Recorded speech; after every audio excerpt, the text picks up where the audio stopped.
मतपत्र लेखा 17C या 17G। इसमें आपको वो सब कुछ जानने को मिलेगा जो आप चाहते हो। मतपत्र लेखा में परीक्षण मत कैसे दिखाएं, मत न देने का विनिश्चय करने वाले मतदाताओं को कहां पर दिखाएं, किन मतों को घटाएं, इनके अलावा और भी बहुत कुछ। प्रत्येक कॉलम को मैंने उदाहरण सहित दर्शाया है, किसी भी कॉलम को मैंने नील नहीं किया है। अन्यथा अगर आपके मतदान केंद्र में नील की स्थिति ना आए तो आपको मुश्किल पड़ सकती है। तो नमस्कार साथियों, मैं हूं किशोर बिडालिया। स्वागत है आपका अपने YouTube channel Bidaliya A to Z online forms में। नोट: यह वीडियो चुनाव ड्यूटी में नियुक्त कर्मचारियों को मात्र जानकारी प्रदान करने के उद्देश्य से बनाया जा रहा है। इस जानकारी को अंतिम न समझा जाए। किसी भी प्रकार के संशय की स्थिति में भारत निर्वाचन आयोग की गाइडलाइंस, नियम व अपडेट को ही अंतिम माना जाए। धन्यवाद साथियों। जब भी मैं कोई वीडियो बनाता हूँ उसमें कोई ना कोई कमी रह जाती छोटी मोटी, तो उसको दूर करने के लिए आप वीडियो के अंत में पिन कमेंट और डिस्क्रिप्शन बॉक्स को ज़रूर पढ़ें, ताकि कोई संशोधन हो तो मैं पिन कमेंट में उस संशोधन को लिख सकूं। यहाँ पर है प्रारूप 17G यानी कि 17C। ठीक, अब इसमें आप देख सकते हैं सबसे पहले यहाँ पे था डॉट यानी कि रिक्त स्थान था और यहाँ पे लिखा होता है निर्वाचन क्षेत्र से। देखिए यहाँ पर 2-3 प्रकार से आप देख सकते हैं कि अलग अलग प्रकार के लोग अलग अलग तरह की बातें कहते हैं भरने के लिए। तो यहाँ पे निर्वाचन क्षेत्र तो हमारा वो आ जाएगा विधानसभा क्षेत्र, जो हमारी विधानसभा क्षेत्र है, यानी कि जहाँ पर हम ड्यूटी कर रहे हैं या जहाँ पर हम मतदान करवा रहे हैं, कौन सी विधानसभा में है। ठीक है, तो यहाँ पे आ जाएगा विधानसभा क्षेत्र का नाम। तो मैंने यहाँ पे पूरा ही लिखा है। कहीं कहीं पे आपको ऐसे भी देखने को मिलेगा कि केवल यहाँ पे विधानसभा की क्रमांक होगा और विधानसभा का नाम यहाँ पे होगा, लेकिन हमने यहाँ पे लिख दिया 39 तो क्रमांक है उस विधानसभा का और चौबटाखाल नाम हो गया, तो 39 चौबटाखाल निर्वाचन क्षेत्र से। ठीक है, इस प्रकार से यहाँ पे आ जाएगा। हालांकि इन चीज़ों में आप ज़्यादा कन्फ्यूजन में ना रहे। यहाँ पे विधानसभा का नाम आना चाहिए, उसकी संख्या आनी चाहिए, भाग संख्या आनी चाहिए और मतदान केंद्र का नाम आना चाहिए। तो ऊपर का पोर्शन इतना मायने नहीं रखता है, क्योंकि अगर आपकी 3-4 चीज़ें आ गई। फिर भी देखते हैं 39 चौबटाखाल यहाँ पे आ गया। अब देखिए निर्वाचन क्षेत्र से यहाँ पर इस पे लोकसभा लिखा है, यहाँ पे खाली राज्य लिखा है। कुछ फॉर्मेट आपको 17C के ऐसे मिल सकते हैं जो आपके पास आएगा, हो सकता है वहाँ पे राज्यसभा लिखा होगा। तो यदि वहाँ पे राज्यसभा होगा तो आप इसको भी काट देंगे, इसको भी काट देंगे, फिर आप इस पर टिक लगा देंगे। ठीक है, यदि वहाँ पर खाली राज्य लिखा होगा तो उस स्थिति में यहाँ पे उत्तराखंड राज्य से उत्तराखंड राज्य क्षेत्र की विधानसभा के लिए निर्वाचन सामान्य 2022, यहाँ पे हमने सामान्य लिख दिया, 2022 लिख दिया। ठीक है, और दूसरी स्थिति यदि यहाँ पे राज्यसभा लिखा होगा तो हम इसको भी काट देंगे, इसको भी काट देंगे, फिर हम इस पे टिक कर देंगे। ठीक, और तीसरी स्थिति एक स्थिति ऐसी भी आती है कि अगर आप यहाँ पे मान के चले, अगर यहाँ पे आपने विधानसभा का नाम लिख दिया तो आप यहाँ पे लोकसभा क्षेत्र का की संख्या और नाम लिख सकते हैं। जैसे मैंने यहाँ पे लिखा है 02 पौड़ी, पर हालांकि यहाँ पे 02 पौड़ी संसदीय क्षेत्र की संख्या और नाम लिखने की आवश्यकता नहीं है। या राज्य का नाम लिख दीजिए, या फिर आप यहाँ पे 39 यहाँ पे लिख दीजिए और चौबटाखाल को यहाँ पे लिख दीजिए। समझ रहे आप क्या कहा मैंने? 39 चौबटाखाल आप पूरा का पूरा यहाँ भी लिख सकते हैं। यहाँ पे उत्तराखंड राज्य क्षेत्र की विधानसभा के लिए निर्वाचन सामान्य 2022 भी लिख सकते हैं। आप यहाँ पे खाली 39 लिख करके यहाँ पे चौबटाखाल लिख सकते हैं, यहाँ पे सामान्य 2022 आ जाएगा। और यहाँ पर आप 02 पौड़ी यानी कि संसदीय क्षेत्र का नाम भी लिख सकते हैं, पर उसकी आवश्यकता नहीं है, यानी कि इसकी आवश्यकता न के बराबर है। तो ये पोर्शन में कुल मिला के विधानसभा क्षेत्र का नाम आना चाहिए। ठीक है, और उसकी भाग संख्या या जो क्रमांक है वो आना चाहिए। अब साथियों यहाँ पर बात आती है दूसरा जो कॉलम है मतदान केंद्र की संख्या और नाम। तो यहाँ पे सीधी सी बात है, केंद्र की संख्या माने 31 क्या जो भाग संख्या होती है वो हमने यहाँ पे लिख दिया 31। फिर यहाँ पे आ जाएगा जनता इंटरमीडिएट कॉलेज सुराईडांग। तो ये उस मतदेय स्थल का जो नाम है जहाँ पे मतदान हो रहा है। ठीक है, ये तो ज़्यादा बड़ी बात नहीं है, ये तो क्लियर है। अब यहाँ पर भी कुछ ज़्यादा बड़ी बात नहीं है, फिर भी ध्यान दीजिए। मतदान केंद्र पर प्रयुक्त वोटिंग मशीन की पहचान संख्या, सीधी सी बात है। यहाँ पे कंट्रोल यूनिट का जो क्रमांक होगा, सीरियल नंबर उसके पीछे लिखा होगा। तो जैसे मैंने ये लिख दिया ECU EC 96332। यहाँ पे बैलेटिंग जो यूनिट होगा उसका क्रमांक लिख देंगे EBU EA 17735। फिर यहाँ पे वीवीपैट का क्रमांक लिख देंगे EVTED 44161। ठीक है, तो जो आपको मिलेगा आपने उसके पीछे बैक साइड में क्रमांक होगा, उन क्रमांक को आपने यहाँ पे नोट कर देना है। फिर आगे है मतदान केंद्र को मतदान केंद्र की जो नियत निर्वाचकों की कुल संख्या, तो हमने कर दिया इस जो भाग संख्या में इस मतदान केंद्र में कुल संख्या है 699 हम इसी संख्या को लेकर के चल रहे, क्योंकि मैंने अपने 2-3 वीडियो में भी इसी संख्या को दिखाया। ठीक है, हालांकि जो मेरा लास्ट वीडियो था उसमें मैंने महिलाओं की संख्या गड़बड़ कर दी थी, उसमें मैंने 399 कर दिया था, जबकि महिलाओं की संख्या मैं ये बताना चाहता था 299 महिलाएं हैं और 400 पुरुष, तो तब हो जाएगा 42699। एक आज शिक्षक साथी ने मुझे बताया था, तो धन्यवाद है उनका जो इस प्रकार के अच्छे कमेंट करके सलाह देते हैं, तो इसलिए यहाँ पे मैं सुधार रहा हूँ। तो ये मान के चलिए इसमें 400 पुरुष हैं और 299 महिलाएं, तो ये हो जाएंगे 699।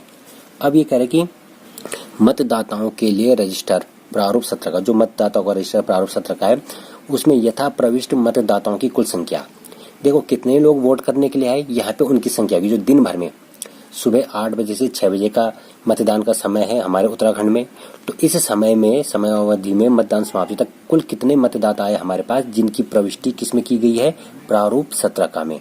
प्रारूप सत्रका क्या होता है, मतदाताओं का रजिस्टर, इसे मैं 2-3 वीडियो में बता चुका हूँ।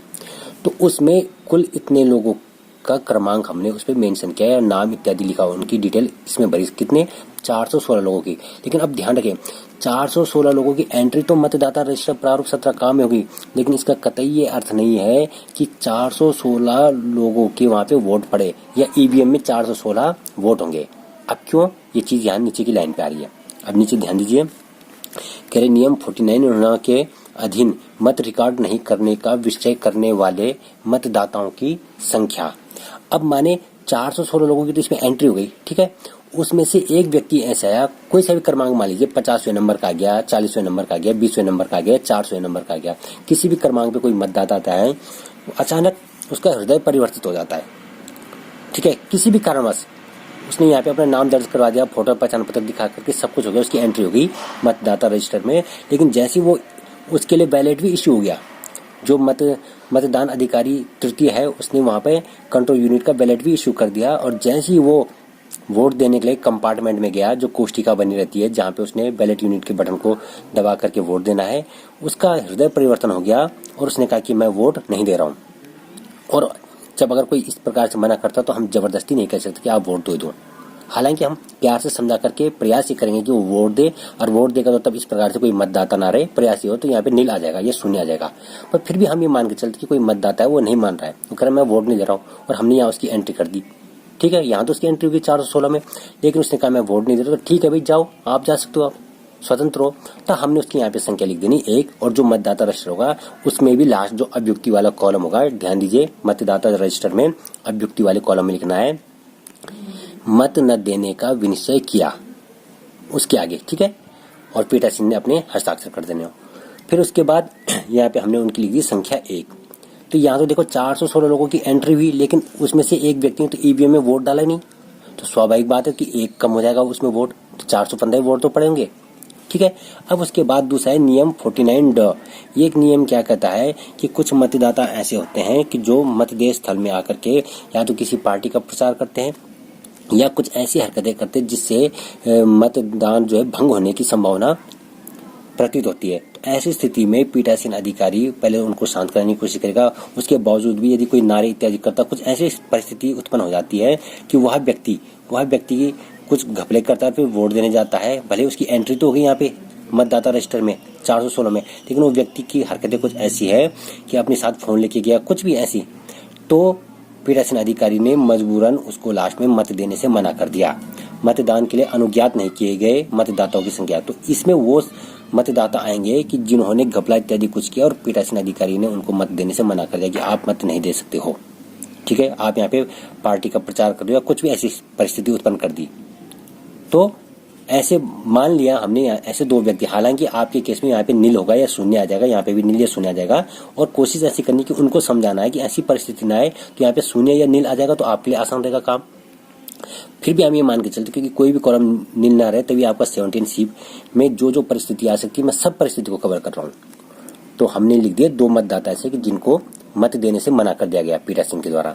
ठीक, तो 2 ये हो गए, 1 ये हो गया, तो 3 मतदाता ऐसे हो गए कि जिन्होंने वोट दिया नहीं, जबकि यहाँ पे एंट्री है 416 की और 3 मतदाता हैं जिन्होंने वोट नहीं दिया। तो सीधी सी बात है कि 416 की एंट्री मतदाता रजिस्टर प्रारूप 17 में हुई है जिन्होंने ईवीएम में वोट नहीं दिए। तो इस कारण जब 416 में से 3 चले गए तो कितने हो गए, सीधे सीधे 413। तो कुल कितने मत पड़े, 413। ठीक है, तो हम इस प्रकार से मान के चलेंगे कि कुल मत पड़े 413। अच्छा, अब हम यहाँ पर चलते हैं कि नियम 49 का घ के अधीन रिकॉर्ड किए गए परीक्षण मतों को घटाए जाने की आवश्यकता होगी। अब देखिए परीक्षण मत, इसमें बहुत ज्यादा कंफ्यूजन रहता है, इस पे मैंने सेपरेट वीडियो बनाया, आप उन वीडियो को भी देख लेना। अब ये क्या करें कि परीक्षण मत, पहली बात तो परीक्षण मत कहते किसे हैं ये समझ लीजिए। परीक्षण मत उसे कहते हैं जब कोई मतदाता मत डालने वोटिंग कंपार्टमेंट में गया और वहां जाकर के उसने जैसी बैलेट बटन को उसने बैलेट यूनिट को उसने प्रेस किया, तो उसने प्रेस किया माने नंबर 1 कैंडिडेट को, ठीक है, किसी सोहन सिंह का जो भी नंबर 1 अभ्यर्थी है उसको उसने बटन दिया, लेकिन उसने देखा जो वीवीपैट है, वीवीपैट में पर्ची किसकी गिरी है, नंबर बी या नंबर सी नंबर डी किसी अन्य की। तो ऐसी परिस्थिति में वह फिर पीठासीन अधिकारी के पास आएगा और बताएगा कि मैंने उसको वोट दिया और वोट गिरा किसी और को।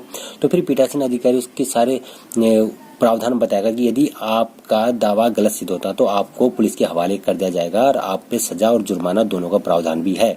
तो यदि वह मान जाता है तो फिर कुछ करने की आवश्यकता नहीं। यदि वो नहीं मानता कि नहीं जी वोट दूसरे को पड़ा, तो तब पीठासीन अधिकारी अपने साथ मतदान अभिकर्ताओं को यानी कि पोलिंग एजेंट को लेकर के वोटिंग कंपार्टमेंट में जाएंगे। फिर उनके लिए 49 एक प्रपत्र होता है, फॉर्म होता है, उसको भरा जाता है, उसमें वो दावे बताए जाते हैं कि गलत साबित होने पर आपको जेल हो जाएगी। तब पीठासीन अधिकारी के साथ में मतदान अभिकर्ता जाएंगे वोटिंग कंपार्टमेंट में, तब वो उसी व्यक्ति को दोबारा से वोट देगा जिसको उसने पहली बार में दिया। यदि दोबारा वोट देने में उसका वोट उसी व्यक्ति को पड़ता है, यानी कि जो उसने दावा किया कि गलत वोट पड़ रहा है उसी व्यक्ति को पड़ता है, तो उसको तो यहाँ पे नोट कर देंगे और साथ में उस व्यक्ति को पुलिस के हवाले कर देंगे कि तुमने यहाँ पे समय खराब किया, ठीक है, और तुमने यहाँ पे झूठा दावा पेश किया, तो उसको फिर पुलिस के हवाले कर देंगे। और यदि हम ये मान के चलते कि यदि उसकी बात सही पाई जाती है और वास्तव में वोट किसी दूसरे को पड़ा, माने उसको ए कैंडिडेट को उसने वोट दिया लेकिन पर्ची गिरी बी कैंडिडेट की, वहां पे सभी ने देखा जितने मतदान अभिकर्ता थे, ऐसी परिस्थिति में हमें सेक्टर मजिस्ट्रेट या आरओ इत्यादि से संपर्क करना होगा और आगे की कार्यवाही तब उनके अधीन रहेगी। वो जैसा भी निर्देश देंगे तो वैसा हम कर सकते हैं। इस पे ये भी मान के चल सकते यदि 3 बजे तक किसी ने ध्यान नहीं दिया और 3 बजे कोई मतदाता आकर के ध्यान देता है और तब ऐसी परिस्थिति आती है तो इसका मतलब पहले भी गलत वोट पड़ेंगे। तो ऐसी स्थिति में तो वहाँ रीपोलिंग की संभावना बढ़ जाती है क्योंकि वहाँ उस दिन तब दोबारा वोटिंग होने की संभावना नहीं है, टाइम बहुत कम बचा है।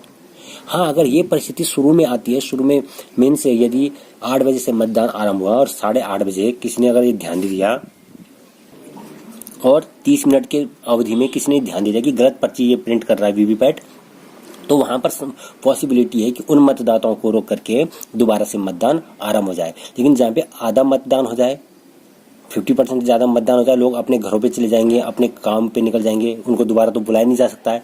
तो ऐसी स्थिति में सेक्टर मजिस्ट्रेट को सूचित करना पड़ेगा और तब वो आगे की कार्यवाही के लिए वो निर्देश देंगे। तो हमें उनके निर्देश पे यहाँ पे रुकना होगा। तो जहां तक तब संभावना है कि वहां उस जगह जो है रीपोल होगा, यानी कि दोबारा किसी अन्य तिथि को पोलिंग पार्टी आकर के दोबारा मतदान कराएगी। तो ये विशेष ध्यान देना, ठीक है ना। या लेकिन हम मानते हैं कि उसने प्रिंट गलत नहीं किया, प्रिंट वो सही कर रहा है। अब ऐसी स्थिति में क्या होगा, तो हम यहाँ पे उनकी संख्या लिखेंगे।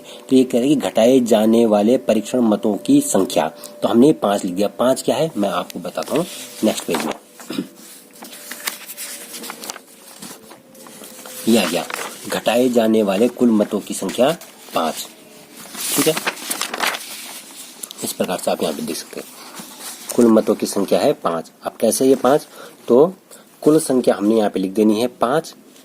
अब 5 क्या है कि प्रपत्र 17 का मीन्स ये जो मैंने कहा था ना भी आपको मतदाताओं का रजिस्टर प्रारूप 17 का, इस प्रारूप 17 का में मतदाताओं की क्रम संख्या, मतदाता माने जो वोट देने के लिए आए, इनकी क्रम संख्या 5 लोग आए। कुल संख्या मतलब 5 लोग वो थे कि जिन्होंने परीक्षण मत करवाया, जिनके अनुसार की वोटिंग मशीन वीवीपैट खराब है, लेकिन जब हमने उसमें परीक्षण करवाया तो ऐसे कितने लोग आए, 5 आए। देखिए यदि पहला ही मतदाता आता है और उसकी बात सही साबित होती है तो तब यहाँ पर तो संख्या एक ही आएगी, तब तो प्रोसेस आगे के लिए कैरी फॉरवर्ड हो जाएगी, मतलब रीपोलिंग के लिए। लेकिन यहाँ पे 5 की संख्या कब होगी कि जब पहले ने दावा किया कि हमने ए को वोट दिया और बी को पढ़ा लेकिन उसका दावा गलत हुआ, तो यहाँ पे एक संख्या आ गई। ऐसे कुछ समय बाद दूसरा मतदाता है, उसने वही प्रोसेस कहा, उसने कहा हमने बी को वोट दिया, सी को पढ़ा, तो फिर वो उसकी संख्या हम यहाँ पे लिख देंगे, लेकिन उसकी बात भी गलत साबित हुई। तो 5 वे लोग हैं कि जिन्होंने दावा तो किया लेकिन उनका दावा क्या है, गलत है, तब जाके यहाँ पे संख्या आएगी, अदरवाइज यहाँ पे तो वोटिंग होगी नहीं। तो हमने यहाँ पे लिख दिया कुल संख्या 5। तो 5 ये लोग। अब ये किस क्रमांक में आए, जो प्रारूप सत्रक का है, इस प्रारूप सत्रक का के पहला व्यक्ति आया था 15वें नंबर पर। सुबह जब वो वोटिंग करने आया तो उससे पहले 14 लोग वोट डाल के चले गए थे, तो 15वां व्यक्ति है। तो 15वां व्यक्ति आया तो इसने कहा भी यहाँ पे वोटिंग मशीन गलत प्रिंट कर रही है, तो उसका हमने यहाँ पे क्रमांक लिखना 15वां क्रमांक, और हालांकि उसका दावा गलत साबित हुआ तो फिर उसे पुलिस के हवाले कर दिया। उसके बाद दूसरा व्यक्ति आया, 98 लोगों ने तो वोट डाल दिए थे, फिर 99 क्रमांक का, तो ये व्यक्ति है, इसने वही चीज़ कही कि भाई यहाँ पे मैंने वोट दिया, किसी और को उसने प्रिंट किया, तो उसका भी दावा गलत हुआ, तो हमने यहाँ पे उसका क्रमांक लिख दिया। फिर ऐसे तीसरा, चौथा, पांचवा, तो ये 5 व्यक्ति आए। ये 5 व्यक्ति कौन है, जो प्रपत्र सत्र का यानी मतदाताओं का रजिस्टर, जो मैंने यहाँ ऊपर ही बताया था, मतदाताओं के रजिस्टर में इनका क्रमांक 15, 99, 109, 212, 400 है। तो ये 5 लोग हैं, तो यहाँ पे हमने लिख दिया 5। तो कहने का मतलब इन 5 लोगों ने अपने मत एक बार और एक्स्ट्रा दिए है ना। माने जो वोटिंग मशीन में आप ध्यान दीजिए, जो 416 मत पड़े हुए हैं, उन्हें 416 मतों में इनके भी ये 5 एक्स्ट्रा मत हैं, यानी कि एक बार तो उन्होंने अपना ओरिजिनल मत दिया, उसके बाद परीक्षण के लिए एक और दिया, तो 5 एक्स्ट्रा है। तो यानी कि इसमें इनमें से बाद में वो 5 मत भी माइनस हो जाएंगे, समझ रहे आप।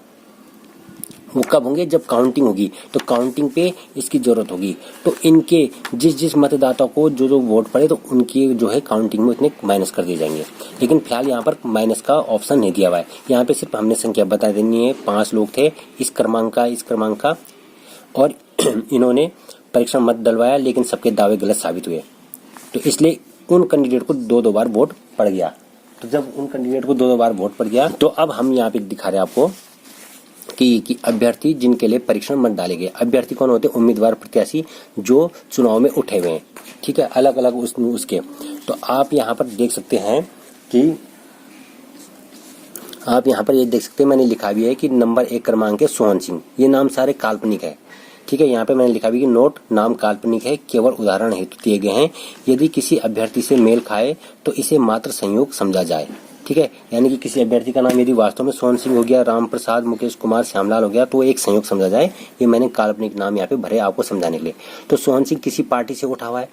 अब सोहन सिंह को क्रमांक 5 व्यक्तियों में से ये जो 15वें नंबर का व्यक्ति आया और इसने सोहन सिंह को वोट दिया, और इसे लगा कि वो गिरा राम प्रसाद को, तो फिर परीक्षण मत करवाया, तो उसने फिर एक वोट दिया। ऐसे एक कोई व्यक्ति था दूसरा, उसे भी लगा, तो यहाँ पे सोहन सिंह पर कितने मत पड़े, 2, तो 2 ये एक्स्ट्रा पड़ गए, ठीक है। 2 लोगों ने यहाँ पे परीक्षण करवाया, तो सोहन सिंह को 2 एक्स्ट्रा पड़ गए, ठीक। ऐसे जो दूसरा कैंडिडेट है राम प्रसाद, उसको 1 परीक्षण मत पड़ा। जो मुकेश कुमार है तीसरी पार्टी का, उसको 1 परीक्षण मत पड़ा। और जो चौथे क्रमांक पे श्यामलाल है, उनको भी 1 परीक्षण मत पड़ा। तो इनके इतने एक्स्ट्रा हो जाएंगे ना फिर। तो जब ये एक्स्ट्रा हो जाएंगे, तो जब काउंटिंग होगी मतगणना, तो मतगणना के दौरान सोहन सिंह की इस मशीन में अगर सोहन सिंह को मान ली जाए कुल जो 413 मत पड़े, 413 में से यदि सोहन सिंह को पड़े 200 मत मान ली जाए, तो 200 में तब ये 2 मत माइनस हो जाएंगे, तो उनको 198, ये मान के चलिए आप 198 मत ही इनके सही है। यदि इनको पढ़ते हैं 200 मत, तो इसमें से इनके 198 सही है, 2 यहाँ से माइनस हो जाएंगे, क्योंकि 2 इनको परीक्षण के मिल चुके थे। ये बात समझ रहे आप इसको। ऐसे ही राम प्रसाद को मान लीजिए पड़े 50 मत, पहले पड़े उनको 50 मत, लेकिन उस 50 मत में 1 मत ये भी है, कौन सा, परीक्षण मत का, तो इसलिए इनको 1 माइनस करके इनके हो जाएंगे 49 मत। सेम ही ये इनको यदि पढ़ते हैं 60 मत, ठीक है, तो इनको 60 में से भी 1 माइनस हो जाएगा, इनके पड़े 59 मत। तो ये प्रोसेस है परीक्षण मत का, ये आपको कहीं भी देखने को नहीं मिला होगा, तो आप इस चीज को समझ सकते हैं। तो प्रयास कर रहा हूं कि आप अच्छे से समझ सके, ठीक है। तो 60 ऐसे इनका भी हो जाएगा। अब बात आती है 6ठे नंबर का कि वोटिंग मशीन के अनुसार रिकॉर्ड किए गए मतों की कुल संख्या। अब वोटिंग मशीन में कितने हैं, वोटिंग मशीन में आए हैं 413, भाई 413 है, हालांकि मतदाता जो रजिस्टर है उसमें तो आए हैं 416। मतदाता रजिस्टर में हमने कितनों की अंकना की? 416 व्यक्तियों की अंकना की है, ठीक है। लेकिन वोटिंग मशीन में कितने वोट पड़े हैं? वोटिंग मशीन में पड़े हैं 413। अब वो 413 कौन कौन से हैं? कि जो एक व्यक्ति वो जिसने विनिश्चय किया कि मैं मत नहीं दूंगा। तो अब वोटिंग मशीन में 416, मतदाता रजिस्टर में 416 दिखा रहा था, लेकिन जबकि वोटिंग मशीन में जो यहाँ पे कुल मत पड़े हैं उनकी संख्या है 413। अब 3 का अंतर कहाँ पे है? तो 3 का अंतर मैं आपको पहले ही बता चुका हूँ कि आप ये देख सकते हैं। एक तो ये मतदाता घट जाएगा कि जिसने मत न देने का विनिश्चय किया, और 2 मतदाता वो घट जाएंगे कि जिनको मत देने के लिए मना किया गया है, जो घपला इत्यादि कर रहे थे तो उनको। तो 2 और 1 3, 3 ये घट जाएंगे, तो 416 में से 3 गए, तो यहाँ पर बच गए 413, ठीक है। अब क्योंकि देखो यहाँ पे 413 तो कौन से हैं कि वोटिंग मशीन के अनुसार रिकॉर्ड किए गए मतों की कुल संख्या, ये वोटिंग मशीन बता रही कि 413 है। अब कैसे? 3 मैंने आपको बता दिया उदाहरण से। फिर इसमें एक चीज और है, अभी ये वाले मत यहाँ पे नहीं घटे हुए हैं, ठीक है ना। इनकी तो हमने यहाँ पे संख्या दिखा दी है, ये मतगणना के दौरान इनकी आवश्यकता पड़ेगी। अब यहाँ पे 413, अब इसको ध्यान दीजिए, जो 7वां नंबर है ये कह रहा है कि क्या मद 6 के सामने यथादर्शित मतों की कुल संख्या, यानी कि मद 2 के सामने यथादर्शित मतों की कुल संख्या माइनस मद 3 के सामने यथादर्शित मत रिकॉर्ड नहीं करने का विनिश्चय करने वाले मतदाताओं की संख्या माइनस मद 4 के सामने यथादर्शित मतदान करने के लिए अनुज्ञात नहीं किए गए मतदाताओं की संख्या, अर्थात 2 - 3 - 4 से मेल करती है अथवा कोई त्रुटि देखने में आई है तो हाँ मेल करती है। अब कैसे मेल करती है दिखाता हूँ। ये कह रहा है 2 से माइनस करना 3, जो बचेगा उससे माइनस करना 4, तो वो संख्या आ जाएगी 413। अब कैसे? यहाँ पे देखिए, अब 416 का क्रमांक क्या है? 416 का क्रमांक है 2। वो कह रहा है 2 - 3 फिर -4, उसने ये कहा, ठीक है। यानी कि इस 2 से इस 3 को घटाना है, फिर जो बचेगा उससे हमने इसको घटाना है। तो ये था 2 में क्या है संख्या? 2 में 416, तो 2 - 3, तो 416 के बाद -3 में क्या है? 1, तो 416 में से हम 1 घटाएंगे तो बच जाएगा 415। फिर है -4, तो 415 में से हम फिर 1-2 घटा देंगे तो बच जाएगा 413। तो हमने इस प्रकार से मान के चल सकते हैं, यहाँ पे इसमें से यदि हमने इसको घटाया तो यहाँ पे बच गया 415, ठीक है। ये आपके उदाहरण के लिए बता रहा हूँ, 415। फिर इसमें से हमने इसको घटाया तो अब बच गया हमारा ये 402 घटा दो, ये हो गया 413। तो ये जो 413 संख्या है, ये 413 संख्या यहाँ है, ठीक है। तो हमने घटा के देखा तो बिल्कुल सही है, तो बिल्कुल सही है, तो हम यहाँ पे लिख देंगे हाँ मेल करती है, यानी कि ये चीज क्या है? मेल करती है। हो गया क्लियर? तो ये चीज मेल हो गई कि यानी कि हमने 2 से 3 को घटाया, 3 से 4 को घटाया, तो बिल्कुल मेल करती है। अब जो परीक्षण मत है, परीक्षण मतों को घटाने के लिए यहाँ पर इसने ऑप्शन नहीं दिया है, मैंने आपको समझा दिया है कि कैसे कैसे घटेंगे। कि जब इनकी गणना होगी तो माने इनके वोट हो गए 200, तो 200 में से 2 इसके घटा दिए जाएंगे तो 198 मान लिए जाएंगे मतगणना के दौरान, ठीक है। ये भी वहां पे रहेगा, ये प्रपत्र परीक्षण मत वाला, इससे मेल करेंगे। तो ये वाली चीज तो यहाँ पे हो गई कि हाँ मेल करती है। अब ज्यादा कुछ नहीं, बस ये मेन था, अब ज्यादा कुछ नहीं है। अब तो सिंपल सी बात है कि उन मतदाताओं की संख्या जिन्हें निविदत मत पत्र या 49 के अधीन जारी किए गए यानी कि टेंडर वोट। अब टेंडर वोट क्या है, इस पे भी सेपरेट वीडियो बनाई। यानी कि कोई मतदाता आता है, उसके स्थान पे पहले से कोई मतदाता वोट देके चले गया किसी भी तरीके से, गलत तरीके से, तब वास्तविक मतदाता आता है, तब वो वोट तो देगा लेकिन उसका वोट ईवीएम में इश्यू नहीं होगा, बल्कि उसको मतपत्र टेंडर वोट के द्वारा वोट दिया जाएगा। तो अब टेंडर वोट यहाँ पे करें, निविदत मतपत्रों की संख्या प्रत्येक पोलिंग पार्टी को ये मिलेंगे 20-20 की संख्या में, ठीक है। तो ये कह रहा प्रयोग के लिए प्राप्त, तो प्रयोग के लिए मिलेंगे प्रत्येक पार्टी को 20। अब इनका आकार कैसे होता है, तो जो मैं हर वीडियो में बता चुका अपने कि जो BU है, बैलेट यूनिट पर जो प्रपत्र छपा होगा कैंडिडेट के नाम इत्यादि का, वैसे ही इनको मिलेगा। तो 20 मात्रा में होंगे। तो माना इनकी संख्या कब से कब तक, यहाँ पे हमने उनकी संख्या लिखी 0011 से लेके 0030 तक, तो ये हो जाएंगे 20, ठीक है। इस क्रमांक से इस क्रमांक तक 20। फिर उसके बाद ये करेंगे निर्वाचकों को जारी किए गए। तो हमारे पास 3 ऐसे मतदाता आए कि जिनके जगह में किसी दूसरे ने पहले वोट दे दिए, तो वो 3 आए तो उनको तब जारी किया। तो 3 कितनों को? 3। अब यहाँ पे विशेष ध्यान देने योग्य बात है, ठीक है, इस वाले पोर्शन पे यहाँ पे थोड़ा कंफ्यूजिंग है, तो ये आप अपने सेक्टर मजिस्ट्रेट से या जब आपको निविदा मत पत्र मिलेंगे सामग्री तो आप आरओ से पूछ लीजिएगा और कंफर्म कर लीजिएगा। मैं भी इसे अगले वीडियो में कंफर्म करने की कोशिश करूंगा। ठीक है, जो जो जो 03 है, अब 03 है तो यहाँ पे लिखे कब से कब तक। तो सिंपल सी बात है, नॉर्मली तो क्या है 0011 यानी कि 0011 से लेकर के 0013 तक ये 3 हमारे निविदा मत पत्र यूज हो चुके हैं, यानी कि प्रयोग किए जा चुके हैं 0011 से लेकर 0013 तक। तो 3 हो गए, 11, 12, 13। लेकिन कहीं कहीं पे आपको ये भी देखने को मिलेगा कि आपको ऐसे भी निर्देश मिल सकते हैं कि आपने निविदा मत पत्र जो जारी करने वो उल्टे क्रमांक से जारी करने, अर्थात कब तक। जो 30 है तो आप पहले सबसे पहले 30वां क्रमांक जारी करोगे, 30वां में निविदा मत पत्र, फिर 29वां और फिर 28वां, 3 अगर हमने जारी करने। तो मैंने यहाँ पे दोनों उदाहरण दिए, 0030 से लेके 0028 तक हमने यहाँ पर निविदा मत पत्र जारी कर दिए हैं। ठीक, तो इसलिए ये हो गए। तो अब हमारे पास बच गए कितने, 17 जो हमने वापस करने हैं, अप्रयुक्त और वापस। इस चीज के लिए हमें अपने आरओ से और अपने सेक्टर मजिस्ट्रेट से कंफर्म करना होगा कि हमने किस क्रमांक से ये जारी करने हैं, मतलब पहले वाले क्रमांक से बढ़ते हुए क्रम में हमने जारी करने हैं निविदा मत पत्र या अंतिम क्रमांक से घटते हुए क्रमांक में हमने जारी करने। तो जैसी भी स्थिति होगी उस स्थिति के अनुसार हम उनको जारी करेंगे और यहाँ पे उनका क्रमांक लिख देंगे। यदि हमें उल्टे क्रम में जारी करना है तो हमने 0030 से लेके 0028 लिख देना है। ये 3 मत पत्र हमारे निविदा मत पत्र यहाँ पे यूज हुए। और यदि हमने सीधे क्रम में इसको जारी करना है तो 0011 से 0013 तक, सीधी सी बात, जो थोड़ा सा कंफ्यूजिंग था।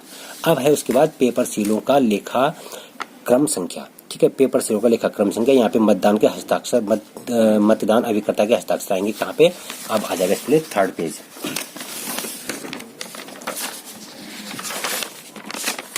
अब ये है 3rd पेज, यहाँ पे ये था इसका, आपको दिखाई दे रहा है ये।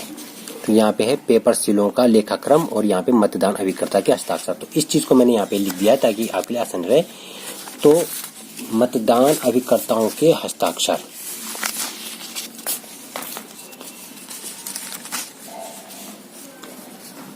मतदान अभिकर्ता के हस्ताक्षर। अब देखिए, प्रदाय की गई पेपर सील, प्रदाय मतलब जो हमको मिली है, जो उन्होंने हमको दी है, किन्होंने, आरओ ने, या जब हमने सामग्री ली थी तो हमको कितनी पेपर सील मिली।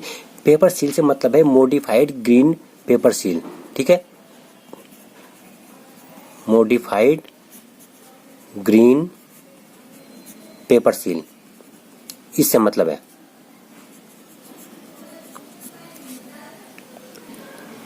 तो ये हो गया यहाँ पर मॉडिफाइड ग्रीन पेपर सील।